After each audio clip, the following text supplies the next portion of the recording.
Edgy Nizuma! Do a barrel roll! Woo! Okay. Note to self. Don't do barrel rolls. One more. Blah! Yo, what's up, guys? The Insane Game Freak here, and it's time to do a Bakuman episode 14 review. And for J-Tango, because he wanted me to mention it, and he also wanted me to mention it in the review, I'm titling this review, Nizuma does a barrel roll. Win. Just fucking win. I thought that was funny. Win. But anyways, let's get into the episode.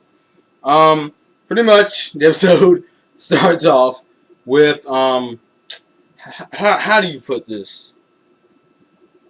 Fucking Shujin getting his ass whooped by Kaya. What we find out later is that when Psycho asks him, like, dude, what happened to your face? He's like, well, I asked Kaya to fight me so I can get a simulation of what a real battle's like because they're working on the battle manga. Because, you know, from last episode they decided we're doing mainstream, which means battle manga. You know, where you could punch and kick and, you know, uppercut.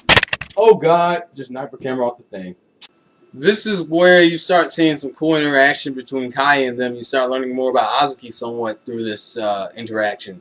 So anyways, they're talking, and they look over, and Kaya sees, first off, they're mentioning, Kaya goes over and congratulates Psycho on, congratulations for getting third, and he's like, that's not an accomplishment. It's like, why? Because we were aiming for first.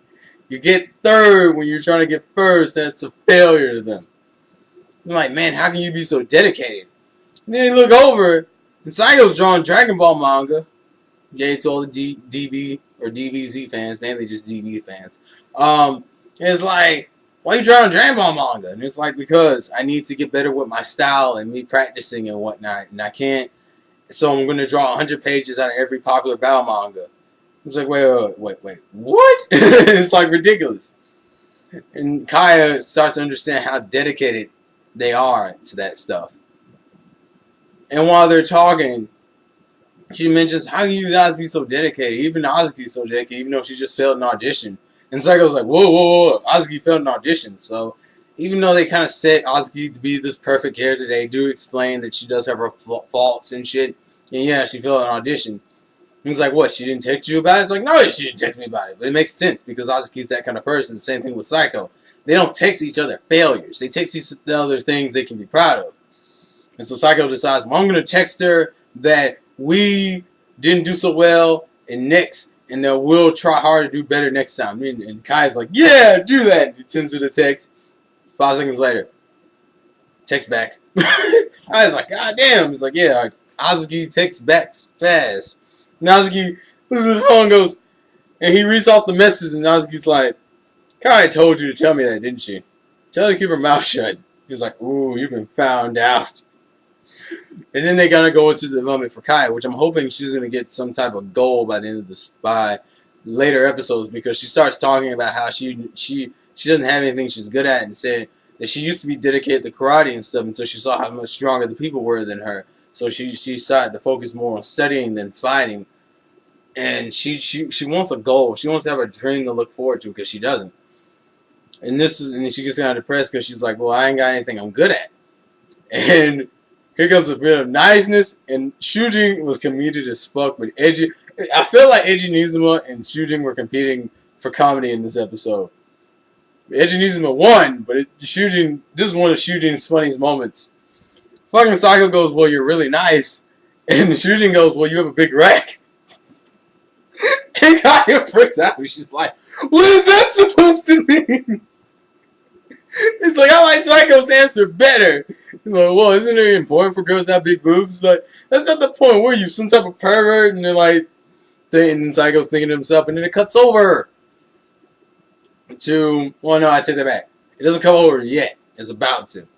Then they gotta skip time again, and this is where after they finish writing their name and shit, after Psycho's done like practicing and shit, and they write a name for a Balmong, and they're gonna take it over to Edgy Nizuma. Now, I guess I should say around the same time, Nizuma's editor, whose name escapes me because I never paid him any attention because he kind of came off as a douchebag in the last episode because he fucking talking about Hattori's a bastard because he's trying to stop Nizuma. I'm like, what kind of person are you? I'm just like, damn. I don't know. He rubbed me the wrong way with that shit. Anyway, he's going over to Nizuma with two editors, two assistants, my bad, to help him out with the with his manga, because he's supposed to be doing.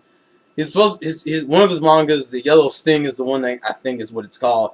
Got serialized, so the assistants are there to help him write on chapters 2 and 3. Even though Nizuma had already told the dude, it's like, well, he already finished chapter 1. It's like, so what are we there for? It's like, well, you at least get to meet him. He kind of, which is weird because his assistants is a 20-year-old, 21-year-old, and a fucking 33-year-old, which is just like, damn. Even the 21-year-old goes, how old are you? He's like 33. He's like, damn, sorry. He's like, it's alright. And they go there. And at the same time, you cut back over during the same time period. Saiko and Shujin are talking to Hattori. And Hattori, this is where shit gets really tense because Hattori's arguing with them and shit like, you can't do battle manga. That's not how Shujin's style works. Your style is good enough to be better than Nizuma's mangas, but you can't fight him on the Battlestar manga because he writes way better battle manga than you guys do.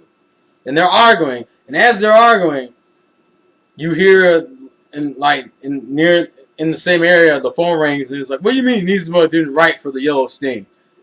And I guess this is where I saw one of Jertango's videos where he mentions the Crow. And I didn't know what that was. Apparently the Crow is the manga that ends up getting serialized through this episode, and I'll explain that in a sec.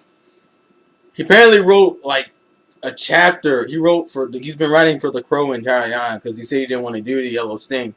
And they're at his place, calling him through the phone with this shit. And they're like, the fuck? And, you know, Shujin, Saiko, and Hattori overhears all this shit. And the editor's like, well, give me the phone. He's like, ask him how many. He's like, has he finished the entire chapter for Crow? He's like, yeah. He's like, bring him to the office. And this is where it gets really crazy. It's like, holy shit, Nizuma's coming to the office. It's game time! It's one of those moments. While they're still arguing about the whole battle manga and that Shujin should stick to his niche and shit like that. You're talking, and they take him, and pretty much they grab all the pages of the Crow, which for whatever reason he left on the floor, because Nizuma writes really weird. He writes like on the table. He'll have his manga pages on the floor. He'll be like, do, and then they'll be on the floor, so we're like, do. It's ridiculous. I don't know why he does that, but it's funny as hell to me. So his editor takes Nizuma to the office and has his assistants just wait there for him. And this is where the barrel roll joke comes from, because fucking Nizuma's like, do a barrel roll, and like barrel rolls into a taxi. It's just one of those funny moments. And then like as they're leaving, the 21-year-old goes, I might have to quit this job. I thought it was funny as shit to me. So anyways, they take him to the thing, and Shujin and Saiko finally get to see him. And it's like, whoa, that's Nizuma. And it's all tense and shit. And they walk past, and they go to the editor-in-chief, and he's like, here's the Crow, here's the pages. And he's like, let me read them. He reads the pages of the Crow, and he's like, did you read Nizuma's Crow? He's like, nah, because I thought we were trying to work on the Yellow Sting. That's the one we want to serialize. It's like, read it. He reads it, and he's like, damn. He's like, alright, we're going to serialize this. Just now, go ask Nizuma if he has the names for 2 and 3 ready. And it's crazy because apparently Nizuma's battle mangas are so good he can make like them just get serialized right off the bat. I don't know, maybe that's what it was. It was crazy. And they're like, where'd Nizuma go? Nizuma's over there talking with Saiko and Shujin and Mr. Hattori, talking about like, you're the guys who wrote Money in Intelligence. You guys are awesome. I loved your work. I could never write anything like that. And he's praising them, talking about how he's gonna be. He's glad to have someone around his age that he could be friends with Jack. And he's like, and they're like, is he serious? Like, it's one of the funniest scenes of Psycho shit. He's like, what the fuck is going on right now? Like, is he serious? Is he for real, y'all? Like, it's one of those moments. Like, what? And he's like, well, and then he walks over and he goes, and his editor walks over to get Nizuma. He's like, so do you have the names for chapter 2 and 3 ready? He's like, yeah, they're in my head. And he's like, damn it, that doesn't help us. We need them written. He's like, well, I can get them written. It's not going to be that hard. I can write them down right now in like an hour. And he's like, an hour? And they're like, whoa. And he's like, well, let's walk away from here because they're doing a meeting. It's like, Mr. Tor's like, no. This is not my Batman glass. Now I'm just like, he's like, no. let him write it here because, and the way he's thinking is if he lets Shujin and Psycho see how good of a writer and drawer that Nizuma is, he can it'll make them give up on the idea of trying to do a battle mainstream manga. And this motherfucker said it takes him an hour to write about 50-some pages in total for chapters 2 and 3. He wrote the shit in 30 minutes. It was actually jaw dropping for me even watching. I was like, it's one of those. It's just one of those moments. Just like it was like, and I was waiting, and they're just like, see you guys later. And it's like, cool. And it's like, whoa. It's like, now do you see what level Nizuma's on? You guys can't top that. And Shujin's like, well, you're basing that upon this lame manga apparently we brought in today, right? It's like, yeah. And this is where I guess they decide what they're gonna do is they're gonna make this cool. They're gonna make this agreement. Tori is giving them 6 months to bring them a name of a battle stream. Oh God,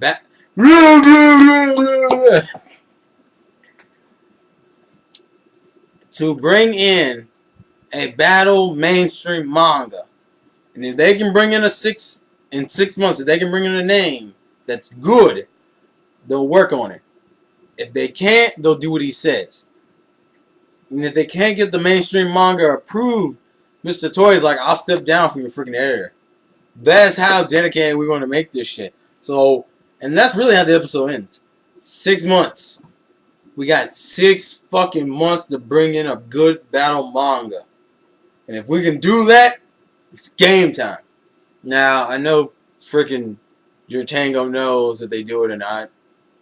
And I'm looking forward to this. I will tell you this much. I gained more respect for Izzy Nizuma as a comedic character because he's funny as shit. And as a manga artist, it's one of those holy shit moments. I'm not even joking. It's a holy shit. Like, if you sat there and watched that scene, you're just like...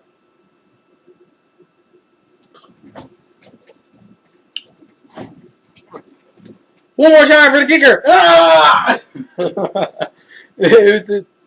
It's ridiculous. I'm actually looking forward to next week's because next week's is supposed to be more focused on Azuki from the previews I saw.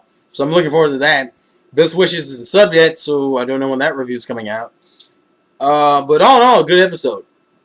I like you. I like you a lot. No, I'm just being stupid. Anyways, that is my review for Bakuman episode 14. I don't know why my brain is like, blah, blah, blah. It's this time when you review a lot of shit at once. Your brain just goes. But anyways, I will see you guys later. Life's a game. Play to win. Peace. Keep on drawing.